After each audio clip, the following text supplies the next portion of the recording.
Hello friends, today we are going to discuss detail about the Himalayan mountain ecosystem. You know, Himalayan mountain ecosystem, it is one of the most important ecosystem on this planet Earth for our livelihood, for our development, and also we will discuss the livelihood of the indigenous communities. So, those people who are living on the mountain, they are definitely, if you look their living conditions, they are marginalized. As you know, Himalaya mountain is the youngest mountain, fold mountain of the world, and having large number of divisions, having vertical divisions, regional divisions, having latitudinal divisions, longitudinal division, river basin division, agricultural division, climatic division, cultural division, so many things. Himalaya is not only a structure of the rocks, rather you have to look Himalaya as a place of the faith, a space of the religion, faith and religion, livelihood, resources.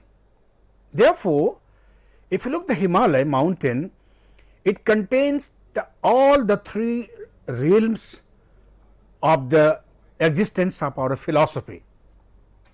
So, Brahma, Vishnu, Mahesh. So, Himalaya having the oxygen, water, all the necessary essential items which gives birth of the flora and fauna. Himalaya is a creator.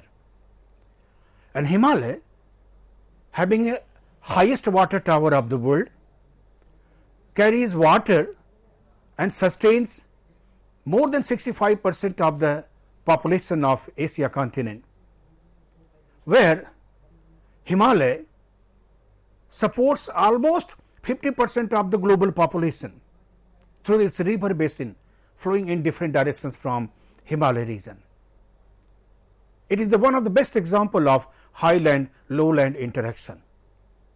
Therefore, it provides resources for the sustainability of the life. It is sustainer, it is creator, it is sustainer, and Himalayas, because of its magnitude, because of its height, because its plate tectonics conditions, folds and faults, it is highly vulnerable. It is prone to earthquake, prone to cloudburst, prone to landslides, prone to earth flow, prone to mud flow. So, there are series of the hazards and disasters which happen on the Himalaya. So, it is also killer. So, if you look the Himalaya in our philosophy of the life, so it is not only a rock of the structure of the mountain, it is a living mountain. It provides livelihood. This is the reason that in Vedas, Puranas, Mahabharata, Ramayana, you will find so many quotations from the Himalaya. Devatatma Himalaya is not only a structure of the rock, it is the abode of the god and goddess. And you can see the number of pilgrimages on the Himalaya, either the gods, number of goddess, so many places you can find right from Amarnath, Char Dham, Vaishno Mata, Jwala Devi, everywhere, Bekan Sahib, so many things, so many places on the Himalaya. So, Devatatma Himalaya. So, Himalaya not only a young fold mountain, Himalaya is a unique feature which provides a laboratory to the global scientist. It is a global lab to understand the climate change. It is a global lab to understand the biodiversity. It is a global lab to understand the society, economy. Friends, all these detail we will discuss in detail, and because you know, after the Arctic pole, which is called North Pole, and Antarctic pole, which is called South Pole, beyond these two poles, we have the largest accumulation of ice glacier on the earth is the Himalaya. Himalaya, Hindu Kush region, Himalaya Karakoram region. So, Himalaya is the center. Therefore, it is also considered as third pole. the third pole of the earth, and almost half of the world population and approximately 67% of Asian population is dependent on Himalaya for its water and natural resources, either directly or indirectly. Sustainability of the Himalayan ecosystem is crucial for the livelihood of about 1.3 billion people in Asia in general and the local communities in particular. Friends, Himalaya, it sustains its local population in situ, and also because of Himalaya having large number of drainage. Friends, there are more or less more than 15,000 drainage draining out from Himalaya in different countries. If you see, the central region of Asia is a highland, mountain region, plateau region, highland region. And if you look in all the direction, if you move clockwise, then you find river Ob, Yenisei, Lena, Amur, river Wanghe, Yangtze-kiang, Sekong, Mekong, river Irrawaddy, river Chindwin, river Brahmaputra, river Ganga system, then Satluj system, Indus system, finally Sardarya and Amudarya. If you look all these rivers draining out in a centrifugal pattern, and all these river basins are having human civilization. More than 50% of the world population living because of the fresh water of the Himalaya. This is the reason that unlike the other mountain system of the world, Himalaya having more and more natural resources to feed its population 50% of the world. That's why Himalaya is also considered as a human equator. Himalaya is a human equator. Half of the world population surviving due to resources of the Himalaya.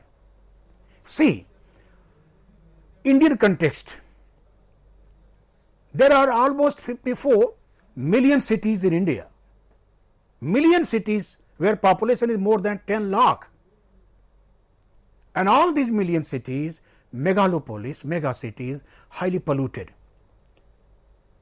because of vehicular population, industrial population, very high density of population. So people rush to the mountain, people go to the Himalaya, and Himalaya not only having an aesthetics, rather Himalaya have oxygen, Himalaya have pure water, pure air. There are number of vertical ecosystems provide a beauty, a beautiful landscapes, which gives us source of not only entertainment, rather source of livelihood. All these important parameters of the Himalaya attracts the ecotourism. Billions and billions of the people travel in different parts of Himalaya, right from west to east, to have a fresh air. It is called as natural therapy, where people move out from the metropolitan cities like Delhi, Chandigarh, Mumbai, Kolkata, Lucknow, Kanpur. They come to the middle Himalaya, they come to Shimla, they come to Kullu Manali, Dalhousie, to breathe the fresh air, to have fresh water. We people buy bottled mineral water in Delhi and find the mountain pure mineral water draining out in the river naturally.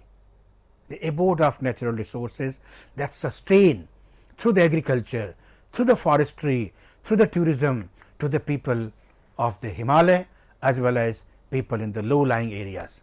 Friends, water of the Himalaya, soil of the Himalaya not only support the local population, it's more and more it supports the population living in the lower plain areas.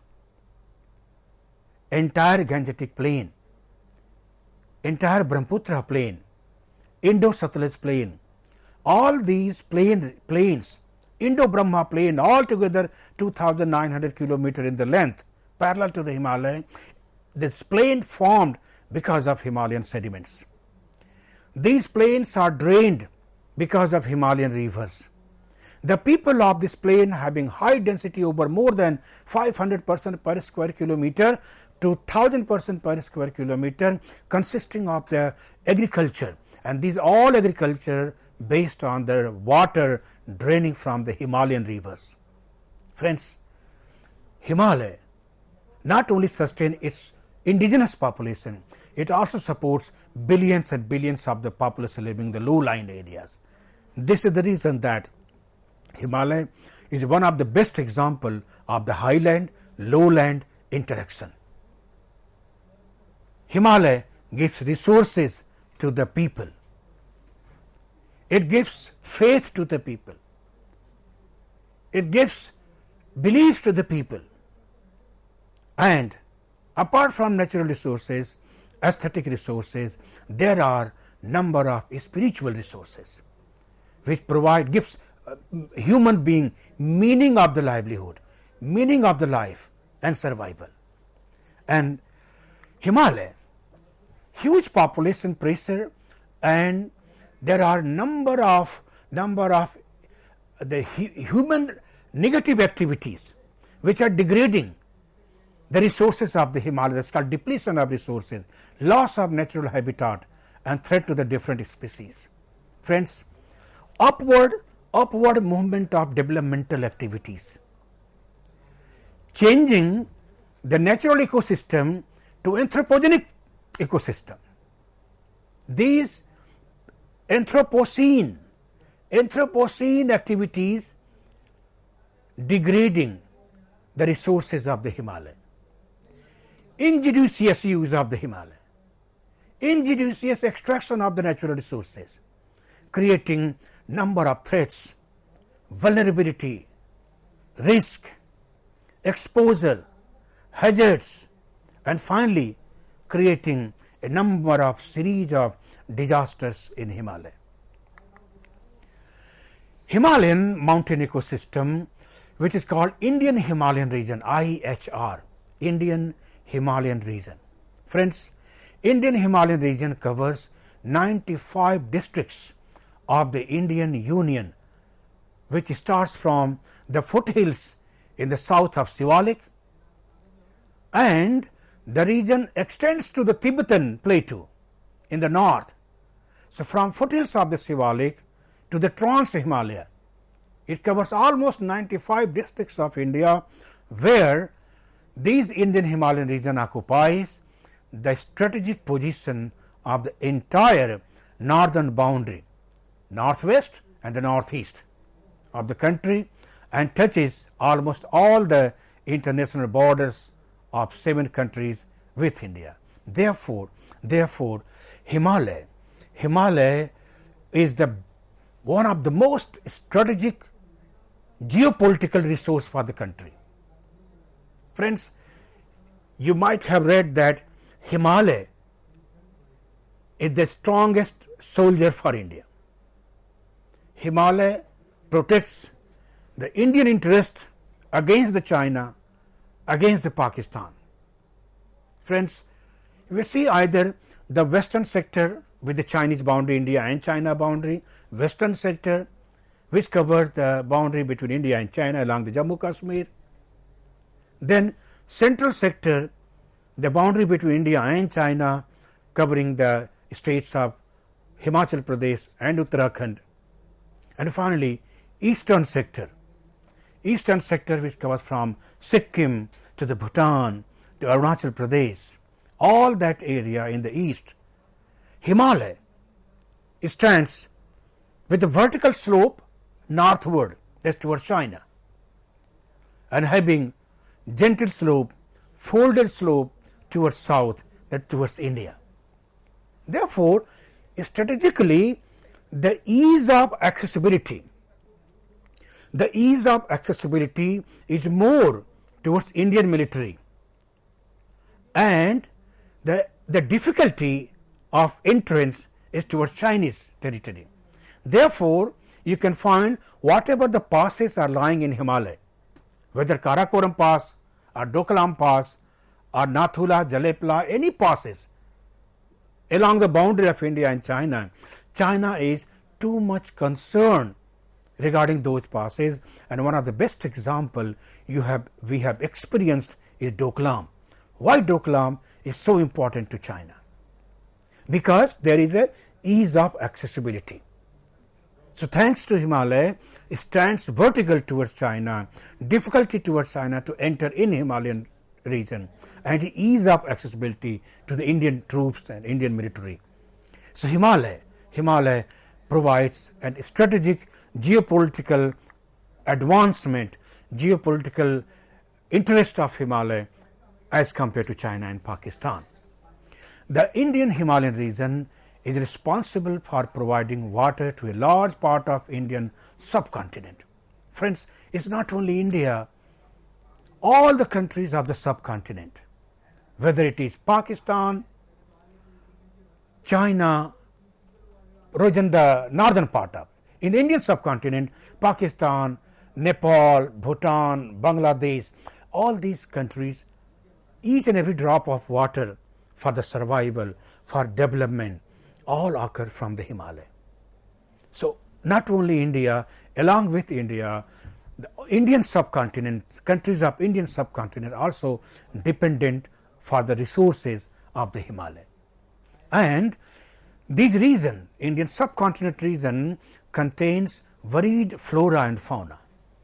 It was estimated that 40 million of the population reside in this region about the India in the Indian subcontinent region. You can find this map. It stands from the arc shape from west to east about 2,500 kilometer, and parallel to this structures, parallel to this mountain, there are 2,900 kilometer length of the Great Northern Plains. So, Great Mountain Wall of the North, that is called Himalayan region, and Great Northern Plains. These are not separate identity. You cannot believe the existence of the Great Northern Plains in the absence of Himalaya. The Great Northern Plain, which is an affluent plain, high drainage density plain, which provides high density plain, it could become a desert in the absence of Himalaya. Friends, this is the reason that Himalaya stands in such a strategic position on the climatic parameters. It protects Indian subcontinent and provides rainwater from the monsoon. Friends, in the absence of Himalaya, monsoon winds could have arrived in the lowland of the Central Asia. Lowland of the Central Asia, near Black Sea, Caspian Sea, Aral Sea. This is the lowland area, Turan lowland, which provides ultimate low in the summer season that become the epicenter of the movement of the monsoon. It is the Himalaya which checks these monsoon winds and force it to have rainfall in India because of the Himalayan structure. Similarly, during winter season, winds coming from the north is struck by the Himalaya and return back. Those chilled cold winds having minus temperature could not enter in Indian subcontinent, Indian region because of the Himalaya. This is the reason that south of Himalaya is a monsoon climate, tropical climate, north of Himalaya is extratropical climate, cold climate. Therefore, Himalaya considered as a climatic division. It divides two distinguished climatic conditions. The Himalayas are the result of tectonic plate motions that collided Indian plate and Eurasian plate. Friends, we have discussed this topic in the plate tectonics and the origin of the mountain. So, Himalayan mountain is the product of the geosyncline of Tethys and concomitant consequences of the convergence of the plate margin between the Indian plate and the Eurasian plate. The sediments of the Tethys, because of plate tectonics, collision of the plate, folded up and form the fold mountains. Because of the great amount of tectonic motion is still occurring in the site of the Himalaya, the Himalayas have been largely affected by earthquakes and tremors. Because of the suture zone where the Indian plate and Eurasian plate collide, covered with the fold mountains. So, due to subduction of the Indian plate below Eurasian plate, the lava could not come out. You will not find extrusive volcano, there are only intrusive volcano. Therefore, that such kind of place called as suture zone, and because of suture zone, Himalaya is one of the most affected by the earthquake and tremors. This is the one of the reasons that Himalaya is most vulnerable for hazards and disaster regarding the earthquake and the landslides. Serving as a natural barrier for tens of the thousands of the years, the range prevented early interactions between the people of the India and the people of the China and Mongolia. You know it very well. The Mount Everest was named after the Colonel Sir George Everest, a British surveyor who was based in India during the early to mid 19th century. So, earlier this mountain range was known as Sagarmatha, and now Sagarmatha is known as because of George Everest, it is known as Mountain Everest. Mount Everest, highest peak in the world. This entire range of the Himalayan mountain serves as the home of more than 50 million people, with another 450 million settled at the base of it. Right from the foothills, friends, you know the Bhabar, Tarai, Bangar, Khadar, all these names all related to the Himalaya directly and indirectly. And you know, right from mountain to the foothills, then Bhabar, Tarai, Bangar, Khadar, all regions provide unique agricultural opportunity. Therefore, more than 450 million people living in the base of the Himalaya. Today, the Himalayan population can be classified into three ethnic types, namely Aryans, Mongolites and Negroids. The greater Himalayan region in the north is mainly concentrated by Tibetan people, which called they are Mongolites, they are Buddhist. In this region of the Himalaya of India and nearby areas of eastern Bhutan, the culture and the faith practiced is similar to those followed by Yunnan province of China and northern Myanmar. In Nepal, both Tibetan and Hindu cultures flourish, and as a result, this Himalayan nation has a mixed cultural identity. Indigenous communities of Himalayan ecosystem has nurtured several indigenous communities over the long period of time and provide them different livelihood options. Friends, here we have to discuss the local communities who lives on the Himalaya, who use the resources of Himalaya, whose livelihood 100% depends on the Himalaya. Some features of these communities are functional interdependence within the community. They are not able to approach outside the world. Therefore, they have closed interaction. Economic backwardness, because even in the era of globalization, they are isolated. And they are isolated because they live in the geographical isolation, rigid terrain, rigid climatic condition, and politically unit under a common tribal authority. They have own traditional laws. They believe in their own laws, which has come from generation to generation. you can find the Himalayan states like the Jammu Kashmir, Himachal Pradesh and Uttarakhand, where people practice transhumance. Transhumance, the movement of people along with their animals, called transhumance, and it is seasonal. In the transhumance, the local people move upward during summer season and move downward during winter season. That is called transhumance. So, people, the communities like Gaddi, Gujar, Bakarwal, Lahaula, Gaddi, Gujar, Bakarwal and Lahaula, these people are found all the way from Jammu Kashmir, Himachal Pradesh, Uttarakhand. In Uttarakhand, Jaunsari people are also, Jaunsari are one of the transhumance community.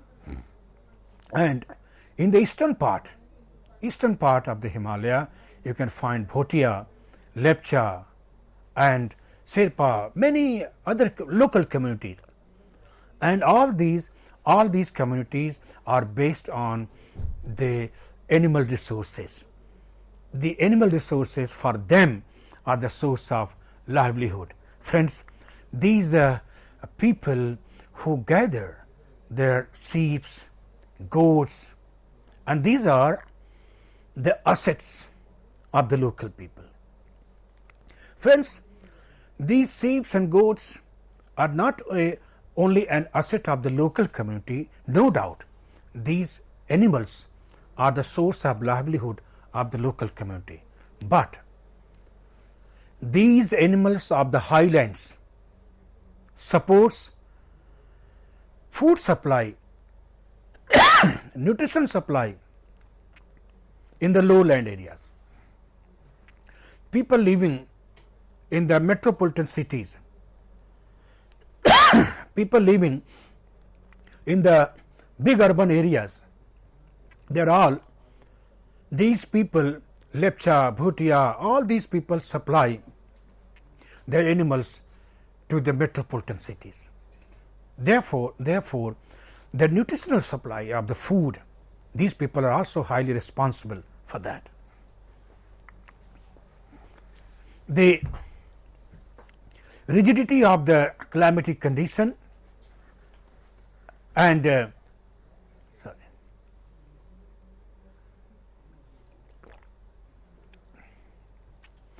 rigid terrain, extreme climatic condition provide extreme livelihood condition to this local people. They travel thousands of the kilometer during their transhumance, moving upward and downward. All these movements ultimately they rear the animals which supply the food and nutrition among the local community of the Himalaya and the urban communities in the plain region. The local people, the indigenous people of the Himalaya also practice a number of in situ livelihood conditions, and these conditions include the traditional practices related to the agriculture. Friends, it is called ITK, Indigenous Traditional Knowledge. ITK, Indigenous Traditional Knowledge, and these traditional knowledge provide them a long base to support the agricultural activities, because they know the season, change in season, they know the weather condition, and because of their indigenous traditional knowledge, they forecast very accurate weather conditions on the mountain. Therefore, their indigenous traditional knowledge provide a base for agricultural practices. Terrace farming and bunding, on the mountain, because of slope, they convert the slope to the contour, called contour farming, the terrace farming, bunding, mixed farming, mixed cropping, crop rotation, weed management, and water diversion for irrigation. All these practices of the local community based on their indigenous knowledge, traditional knowledge, and these knowledge are asset for their livelihood. They also, through the traditional knowledge, they are also able to form manures, and this is the reason that whatever the crops are grown on the mountain are pure. They are natural because they do not use pesticides, chemicals and fertilizer.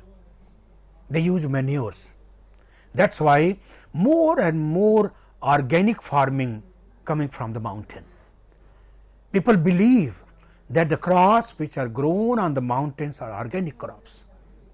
Mulching, religious and cultural mechanism for sustainable agriculture.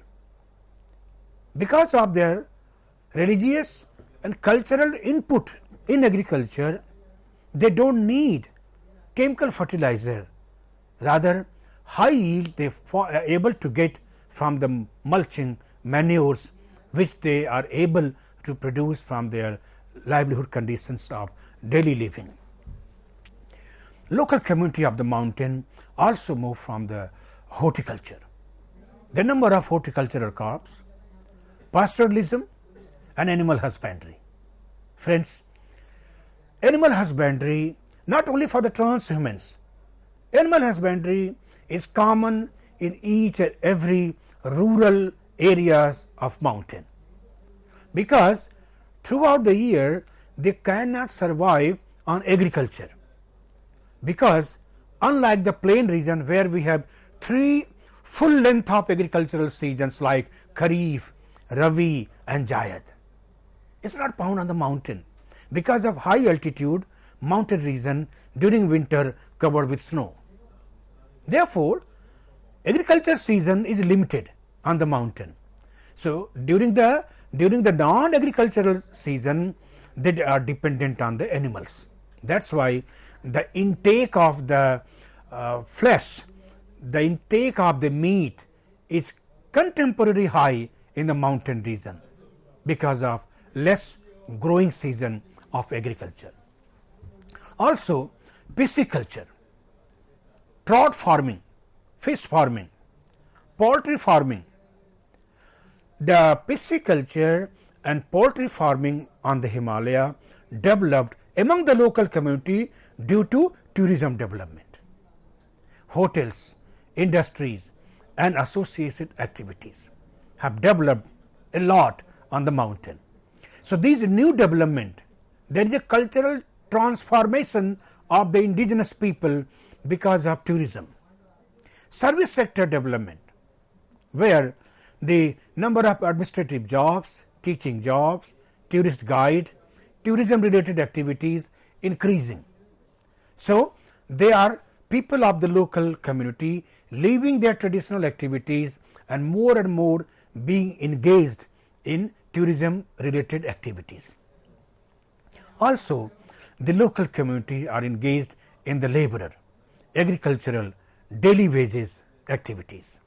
Friends, you can find the kind of agricultural development, watershed management, social forestry, renaturalization of the mountain system is going on because of large scale damages of the natural resources, needs human awareness, responsible citizen to renaturalize the mountain ecosystem, and it's all going on at the larger scale.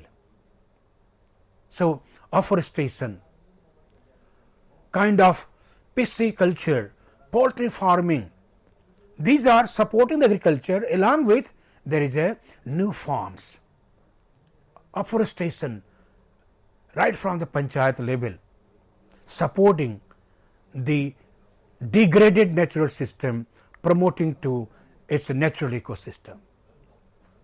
The types of new economic activities and rural transformation to urban base is all because of tourism development. On the mountain, there was no concept of urbanization. Even the Char Dham Yatra, pilgrimage, people used to go and come back. But in the late 19th century and now in the 20th century, there is a massive movement of people for leisure, for recreation. So, when the tourism become recreational tourism, that led to the tourism support industry, infrastructure of the construction of roads, construction of hotels, which emerged rural areas converted to the urban areas. You can see the example in Simla, Manali, Kullu, Dalhousie, Kaziari, Darjeeling, everywhere there are thousands and thousands of the hotels have come up in the last 2 decades because of tourism development. So, local people are also being transformed due to tourism development. Friends, mountain ecosystem of Himalaya largely affected by climate change, and there are evidences of the climate change. I found in 1994 there were more than dozens of the springs in and around Manali, and today none of the springs are surviving. All the springs are dried up, and the villages which were based on the source of spring, now they are getting water through the pipe, and they are now forced to purchase the water. The spring natural mineral water which was free to the people from the nature now is dried up. So, there is impact of climate change. Not only the impact of climate change, rather there are massive large scale impact of climate variability. You can go any part of the middle Himalaya, any part of the Shivalik, the evidences of the climate change are very much obvious. And because of the worst impact of the climate change on the Himalaya is reducing the potentiality of water. And due to reducing the potentiality of water, local people, indigenous people are migrating from mountain to the plain, because each and every drop of water drain out from mountain to plain. So, there is more water in the plain than mountain. Is opposite. Water of the mountain draining to the plain. Therefore, due to lack of water on the Himalaya, particularly you can see in the Garhwal Himalaya, there are hundreds and hundreds of villages has become ghost village. Once, say 3, 4, 5 decades back, there were 50 to 60 houses in the village. Now, not a single person living in the village. It's become a ghost village because the people have migrated, mainly due to lack of water. So, climate change on the Himalaya worst affecting its water resources, and because of change in water resource, there is a loss of biodiversity. Loss of biodiversity, loss of water, there is unutilization of land. The agricultural land which were used for agriculture now wasteland. This is because of irregularity in duration of season of snowfall, rainfall. There is a variability in the volume, the flow of water in the rivers, and unsustainable changes in ecology. That's all is an alarming situation due to climate change on the Himalaya. And you can find a big role of the climate change on the Himalayan ecosystem and livelihood, because the fundamental which one can easily identify, that recession of glacier, deforestation, degradation of the biosystem, the conditions for impending natural disasters, dislocation of traditional societies, vulnerable on the Himalayan ecosystem. Friends, one side there is the impact of climate change, other side the impact of land use change, cultural change, traditional change, all these changes are creating more and more exposure to risk, more and more exposure to vulnerability, increasing the intensity of risk and hazards. Therefore, the indigenous people, because other people who are known to the plain region, they easily migrate, but the indigenous people, local people could not migrate, cannot migrate, because they have adopted the local conditions. They live in the local resources. Therefore, it is very, very important for us to protect the Himalayan region, to behave as a responsible citizen. Climate change impact as perceived by the local people. You can see how the local people are able to know so that there is a climate change. How they know? They understand meteorological parameters and glacial retreat. The shepherd, the people who move the transhumans activities, they have their history, memories. And when we talk with the people, the elderly people age of 70 years, 80 years, they identify that a particular glacier which was about 5 kilometers down now has receded to 5 kilometers up. You can understand the 5 kilometer loss of glacier, you can calculate the volume of water which we have lost forever. These loss of glacial retreat change the hydrological regime.